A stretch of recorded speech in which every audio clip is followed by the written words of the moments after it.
Finding out you're going to be a parent is supposed to be one of the happiest moments of your life. For Brittany Eldridge, it was no different. She was ecstatic, already picking out baby names, nursery colors, and tiny outfits. But what she didn't know was that she wouldn't live long enough to meet the child she had been so excited to bring into the world. Not one, but 2 innocent lives were stolen. And the most disturbing part? The police had a strong suspicion about who was responsible. They knew. But proving it? That turned out to be a much bigger challenge than anyone expected. And when the results of their investigation finally came in, they were nothing short of devastating for Brittany's family. This case is a tragic reminder of how critical evidence is in a murder investigation.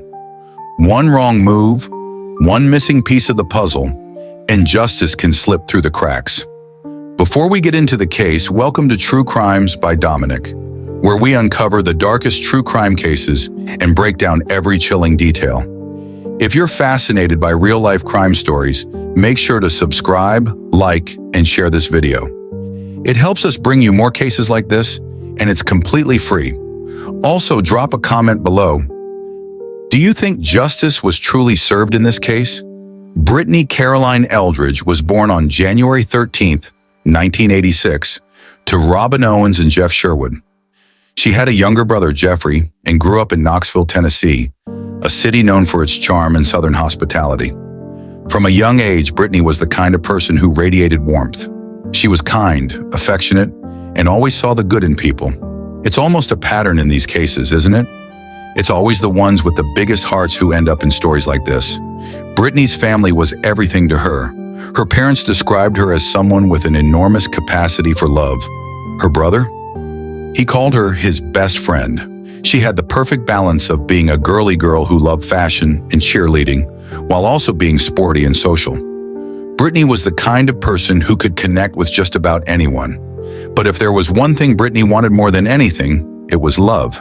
She dreamed of getting married young, finding the perfect partner, and building a family. And that's exactly what she thought she had found. After college, Brittany met Terry Eldridge, a man 17 years her senior. She was just 22, and he was 39. On paper, the age gap was significant, but their personalities seemed to complement each other. Brittany was outgoing and full of life, while Terry was more reserved and stable. Sometimes relationships like that work, opposites attracting and balancing each other out.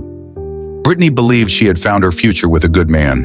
The pair got married after a few months of dating, and life was going well. But the rift in Brittany's marriage began with not being on the same page about wanting kids.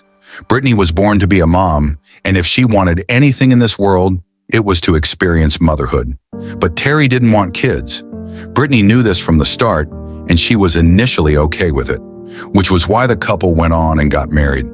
But something was missing in her life, and seeing that Terry didn't deter from his initial decision of not wanting kids, well, it's safe to assume that it bothered Brittany a lot. Also, the couple were quickly drifting apart. They had different work schedules that clashed almost all the time, which could probably be the reason why Terry didn't want to start a family, which is understandable. At that time, Brittany was working at a mortgage company called Vanderbilt Mortgage and Finance, whereas Terry was a truck driver, and he had long and unexpected shifts at work. So their marriage wasn't perfect, but there wasn't anything that was majorly wrong. The couple was simply at a point in their lives where the distance just ate away at their happiness. Terry and Brittany had been married for 3 years at that point, and even though they were going through a rough patch in their lives, they hadn't called it quits on their marriage yet, until another person came into Brittany's life, and that was her co-worker, Norman Clark. Norman Clark was a man in his mid-20s, and ever since he was a boy, he dreamt of becoming a basketball player and getting drafted in the NBA. He was defined as a normal guy who was a charmer. According to co-workers, Norman and Brittany started working at Vanderbilt Mortgage and Finance the very same day as collectors. But Brittany, being smart, got the hang of her tasks faster than Norman did. This led to him asking Brittany for help quite often. Norman defined Brittany as a sharp and smart woman. According to Norman, things were platonic and friendly in the beginning. He didn't see anything in Brittany at first and really only spoke to her to learn more about their job. But as they started spending more time together, Norman and Brittany formed an instant connection, and they just clicked. But there was one problem. 25-year-old Brittany was married at that time, but just 8 months later, things would take a bit of a turn. An unexpected twist. Brittany, on the surface, was not the type of person to step out on her husband. She was devoted and honest. But as the months ticked by, things just weren't looking up between her and Terry, and it became clear Brittany was becoming desperate. Desperate to feel love again, connection, and to feel alive. Well, just 8 months later, you guessed it, the friendship between Norman and Brittany turned into something more. And before you knew it, Brittany and Norman were an item. A secret item, but an item nonetheless. Norman knew about Brittany's marriage, and the two decided to keep their affair hush-hush. They would only meet outside of work and communicate secretly. But things weren't kept a secret forever, and soon in February 2011, Terry found out about Brittany's infidelity. He was heartbroken and very hurt by this, and rightfully so, and it was then that the couple decided to separate. Brittany moved out of the home she shared with Terry and got an apartment at the Cross Creek apartment complex off Western Avenue in Knoxville, Tennessee. Meanwhile, Terry initiated the divorce process. Now that their affair was out in the open, Norman and Brittany saw each other more and more, until things took another turn. Brittany announced to her mom, Robin, that she was pregnant with Norman's child. But there was a problem. Norman and Brittany weren't exclusive by any means. If anything, Norman defined his relationship with Brittany as a friends with benefits kind of deal, and he was even seeing multiple women at the same time he was with Brittany, all of whom were unaware of the fact that he was getting around with so many different people. In an interview, Norman said that he was seeing about 15 to 20 women, including a woman who he also had a child with, who wasn't Brittany. It is just unbelievable. But then again, when you start an affair with someone, do you really expect them to be honest? I mean, you're having an affair. It can be assumed that neither party is particularly honest. But regardless, Brittany was completely unaware of all the women Norman had been seeing, and when she revealed her pregnancy to Norman in a shocking twist, he was incredibly excited. See, even though Norman was a bit slimy, to put it mildly, and not exactly the type of man who would settle down anytime soon, he still loved being a father, and he was responsible as far as that goes. Norman financially supported his first child and also seems to have played an active role in the child's life. He wanted to do the same with Brittany, he just didn't want to have to dedicate his life to her forever. Her child, sure, but her, not so much. So the pregnancy progressed as normal, and before long, Brittany was officially divorced from Terry. Both Norman and Brittany went to her routine appointments. Norman was there for Brittany every step of the way, and the couple even named their child, who was a boy, Ezekiel or Zeke. So things were going pretty well for Brittany for the most part. She was finally about to give birth to her baby, and she was just a step away from experiencing motherhood at its finest. But things would soon take a sudden, sad, and tragic turn, and this would become the start of a confusing and mind-blowing journey for Brittany's loved ones. What happened? Brittany was due to give birth in December 2011, and in the meantime, she was still working at Vanderbilt Mortgage and Finance. But one day on December 13, 2011, just 2 weeks before her due date, Brittany didn't show up for work, and this was concerning for her co-workers. Firstly, Brittany would never just take a day off without prior notice. But if she had, then maybe it meant that something was wrong because she was almost full term, and her co-workers feared that she might need help. One of Brittany's co-workers, good friends, and seemingly the only person who knew about her and Norman's affair, Andrea, actually went up to Norman and notified him of Brittany's absence and suggested that he call Brittany's mom, Robin, just to see if everything was okay with her. Norman called up Robin immediately and asked whether she had seen Brittany or not. This got Robin on edge and filled with worry, and she decided to go and check up on Brittany at her apartment. But as soon as Robin reached the apartment and walked up to the door and twisted the knob, the door opened. It was unlocked, and it set even more dread in Robin's mind. Robin didn't need any more assurance to know that something bad had happened, and before she stepped in further, she knew that she had to call the police. When she dialed 911, the dispatcher instructed Robin to go back inside and check up on Brittany and see if she was okay, and Robin did, which would turn out to be a very grave mistake. When she made her way into her daughter's bedroom, she heard something. It was the sound of running water.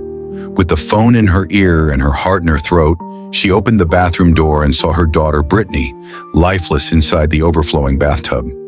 Robin immediately ran out of the house, and police officers were already on the way to 25-year-old Brittany's apartment, which was now a crime scene, and a horrific one at that. Can you imagine what Robin felt when she saw her daughter lying there in her bathroom? It's something that no parent should ever see, and traumatic doesn't begin to describe it. As soon as police officers arrived, they taped off the apartment and went straight into the bathroom. Brittany had lost her life, and her cause of death was strangulation. But that was not all. Brittany also had injuries to her neck, and it didn't take more convincing for the police to realize that Brittany's passing was just horrific. What was even more heartbreaking was that Zeke, he didn't make it either. The investigation. The police took away Brittany's body for an autopsy and forensic examination to find anything that could lead to her and her baby's killer. And in the meantime, all of Brittany's friends and family were made aware of this terrible and gut-wrenching news.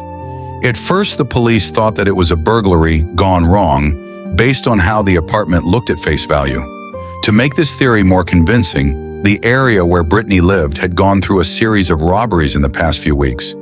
So, was it a case of robbery gone wrong? Did someone break into Brittany's apartment and in the midst of the deed, took Brittany's life? When the police searched even more, though, they found no signs of forced entry into the house, and surprisingly, no valuables were taken, including Brittany's debit card that had the password attached to it. To be fair, the police were left confused with this whole burglary theory, because how many times have you heard that a burglar tried to rob someone in their own home and ended up taking their life? Things were just not adding up. The police were convinced that the crime had an evil motive and that the scene was staged to look like it had been ransacked. The police believed that it might have been someone who Brittany knew because she led them into their home, or that the person knew how to gain access inside. When the police realized that nothing was stolen and nothing pointed towards a robbery, the investigation quickly changed to that of a homicide. Norman was notified about Brittany's passing, and as soon as he reached her apartment, the police caught his reaction on the car dash cam. Norman was distressed and very emotional. He broke down in tears, was very distraught, and he kept saying, "What happened? That's my family. That's my baby." As soon as the police got their hands on Norman, they asked him a load of questions. The police thought that a crime of this violent nature had to be committed by someone Brittany knew, and their suspicions were on none other than Norman. Norman answered every single question and even gave his DNA voluntarily without a lawyer. A short while later, when Brittany's autopsy results came out, the police found out that Brittany had been discovered approximately 12 hours after her demise. Not only this, but 2 samples of unknown male DNA were found on her body. The police wanted to see whether one of them matched Norman's. But when it was checked, the result was not a match. The DNA found on Brittany didn't match Norman's, the police's main person of interest. The police then talked to Brittany's family about Norman. According to her mom, Robin, Norman was an affectionate guy, and he took care of Brittany, but things had been a bit rough, especially after Brittany announced her pregnancy. The police also found out that Norman was under financial strain, had debt collectors on his tail, and had been living with his parents in their basement. So the police were left asking themselves, did Norman end Brittany's life because he didn't want the child? Was he thinking that a baby would mean more financial issues? What was the motive? And if he really was behind Brittany and Zeke's passing, then how did he do it? The police wanted to know where Norman was at the time of Brittany's attack, and it turned out that he was with one of his girlfriends, Leanne Hahn. The police also found texts between Norman and Brittany, and from the looks of it, it seemed that Brittany and Norman were due to meet at her apartment on December 12th to talk about their future and the baby. But when the police talked to Norman, he said that he never made it and instead spent the night with Leanne. This was quite suspicious for the police, and even though Leanne did say that she woke up to the sound of Norman arriving at her house at around 10:30 p.m. on December 12th, Norman's phone records showed that he was in the area of Brittany's apartment that evening, but sometime after 9 p.m., his phone turned off, which was very weird. In the meantime, the police also went over to speak with Terry, Brittany's ex-husband, and he was quickly cleared since he was not even in town at the time of her attack. His DNA was also checked against the 2 samples found on Brittany's body, but they didn't match. See, the police had a strong suspicion that Norman was the only person with a possible motive to end Brittany's life, but the 2 DNA samples at the crime scene were clouding the investigation. But even with virtually no evidence against him, Norman was soon arrested and charged with 2 counts of first-degree murder. Norman pleaded not guilty, and he was awaiting trial. Confusing trials.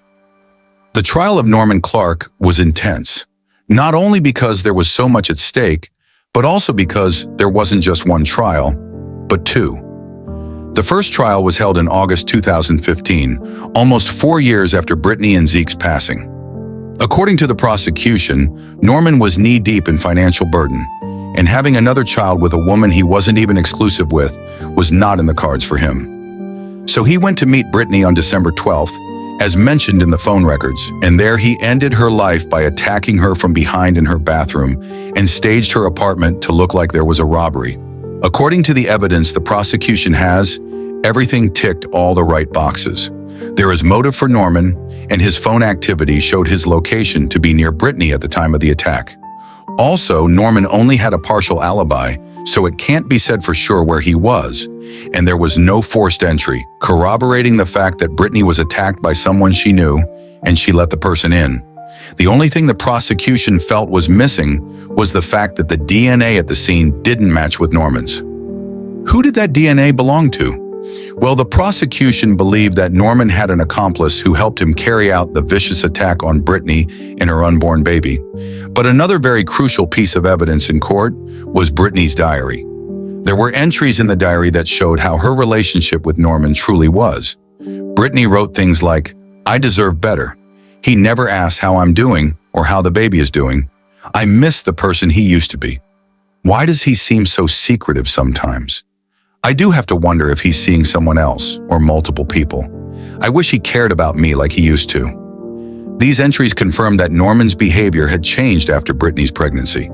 So was this a motive for him to end Brittany's life? As for the defense, they stuck to the story of Brittany being attacked by a burglar. Their only but solid piece of evidence was the absence of Norman's DNA at the crime scene. The defense claimed that for Norman to attack Brittany, his DNA should have been present at the crime scene because it clearly looked like a struggle had taken place. Also, according to the defense, Norman wouldn't have a lot of time to commit the crime, change out of his clothes, which would have been soiled during the struggle, dispose of them and the weapon, and then stage the scene and leave the house without leaving any trace.